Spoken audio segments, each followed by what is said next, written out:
So, I'm on my way home and just wanted to have this conversation with you guys.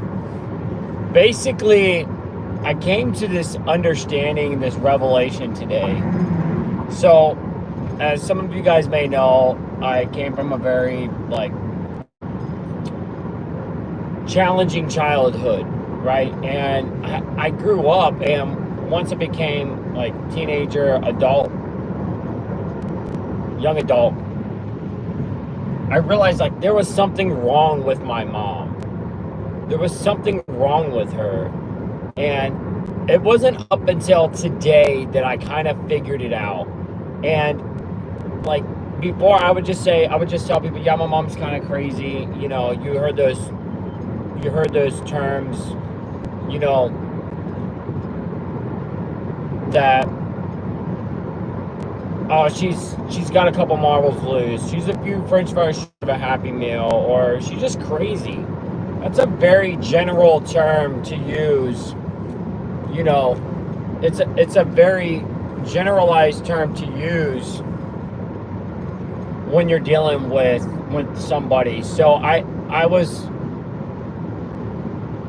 looking up basically a topic to do, a video on YouTube, and it referred me to this video from this doctor, and it was dealing with a narcissistic parent. And I never really labeled my mother as being a narcissist.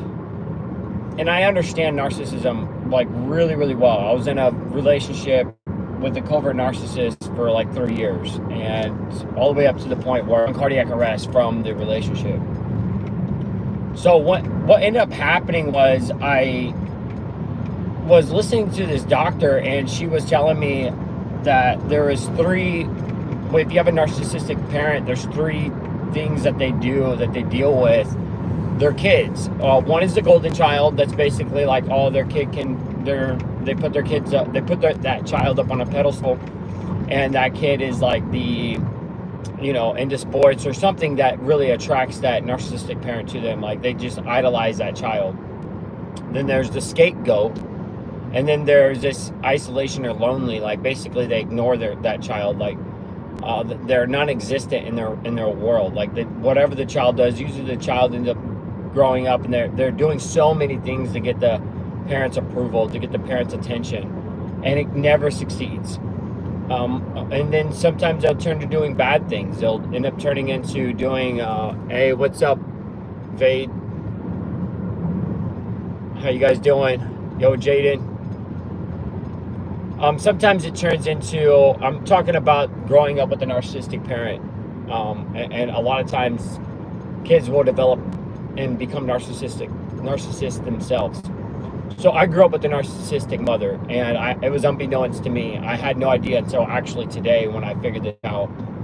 And anyway, so the three things is the golden child, the scapegoat, and the lonely child.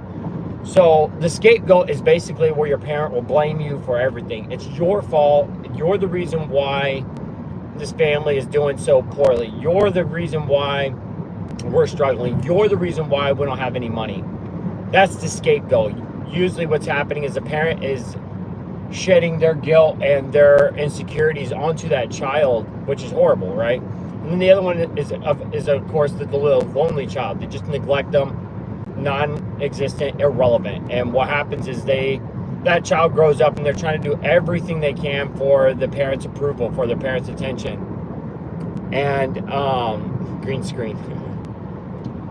They're usually doing all these different aspects to get the parents' attention, and they either do all these feats, become really great at everything they're trying to do, or they go the opposite spectrum, which is, they become a problem child. That they will go out and, steal stuff. They start small, stealing things and other sorts of stuff.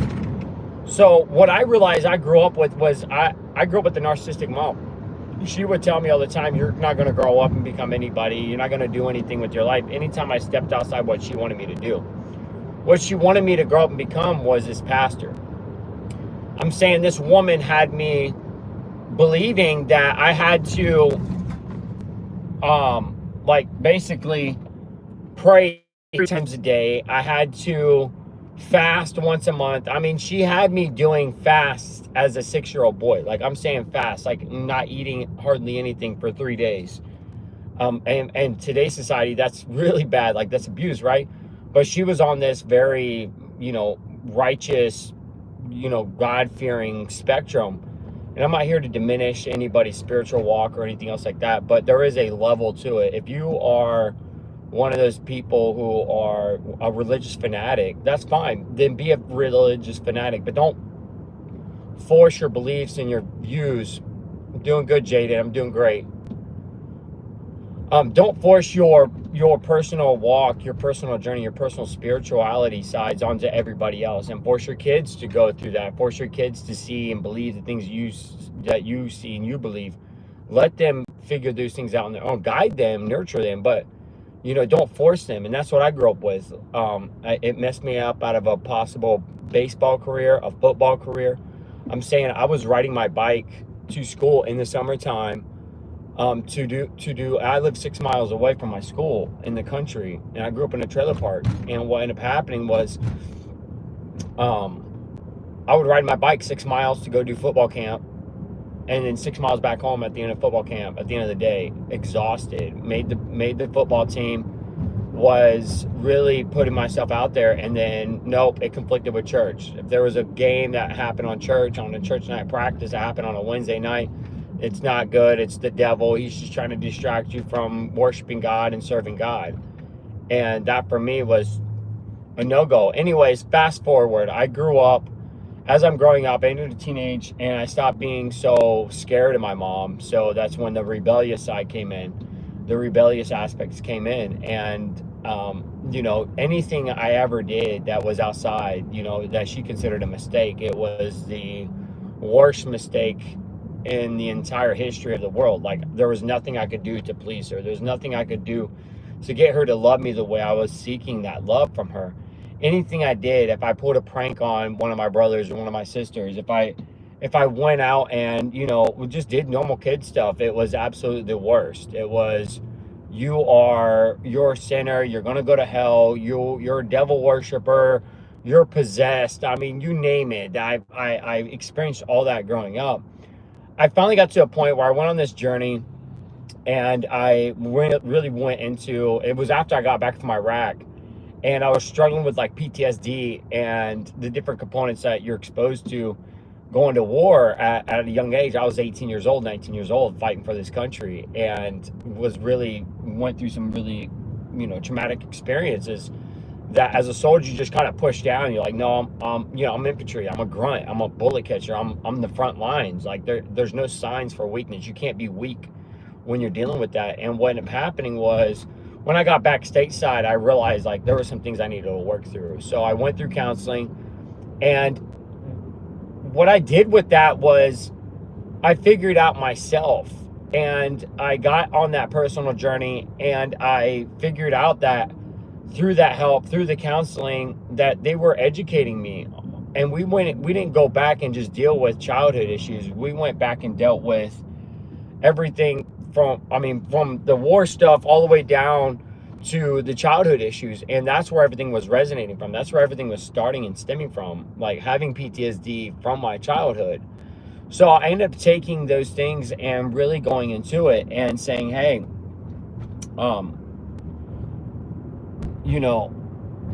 my mom really put this number on me. She really did this, like, a lot of damage, and she was psychologically abusing me throughout my whole entire childhood, even up till now as an adult.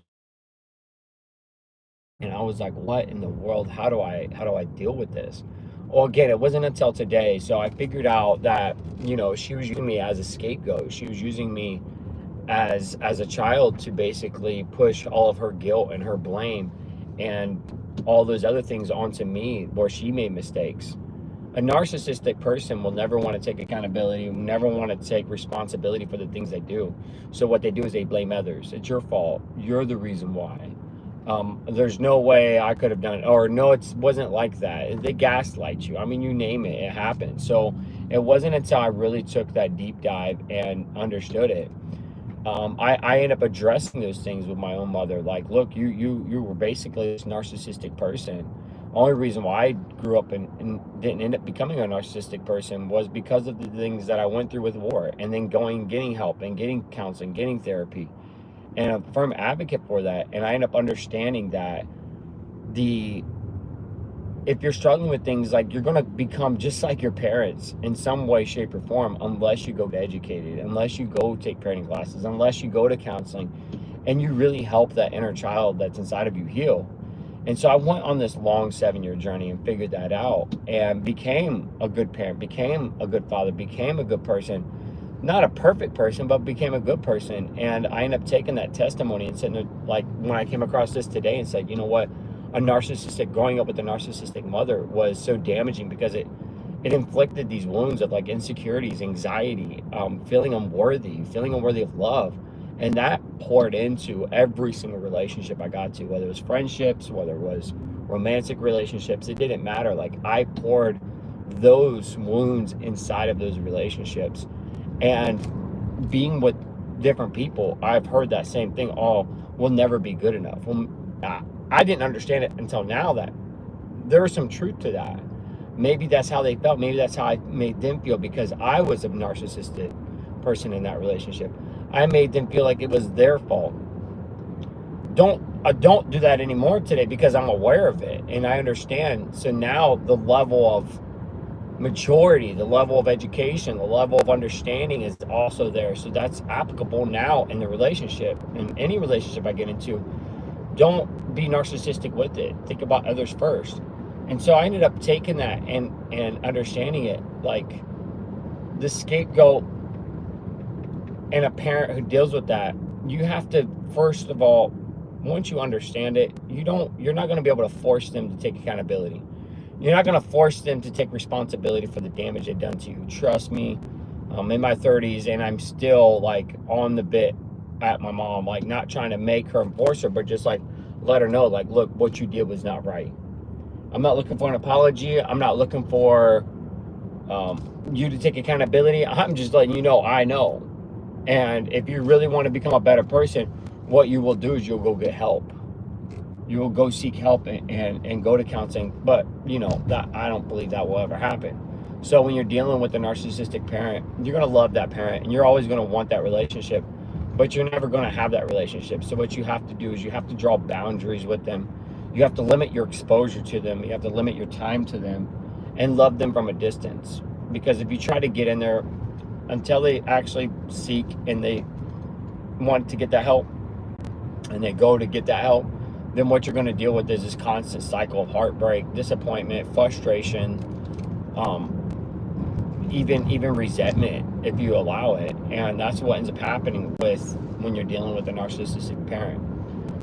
This video is just for all you parents out there, or people who have those wounds from dealing with narcissistic parents. Look, it can end with you. It can end with you right here, right now, today. One, accepting it, knowing that you are a person of value, a person of worth, and that my suggestion to you is to get into counseling.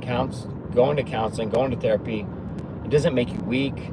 It doesn't make you stupid. It doesn't make you less of a person. In fact, it makes you stronger, because you're able to admit that you have weaknesses. You're able to admit that you have discrepancies. You're able to admit that you're not perfect, and then you want and you desire to be a better person.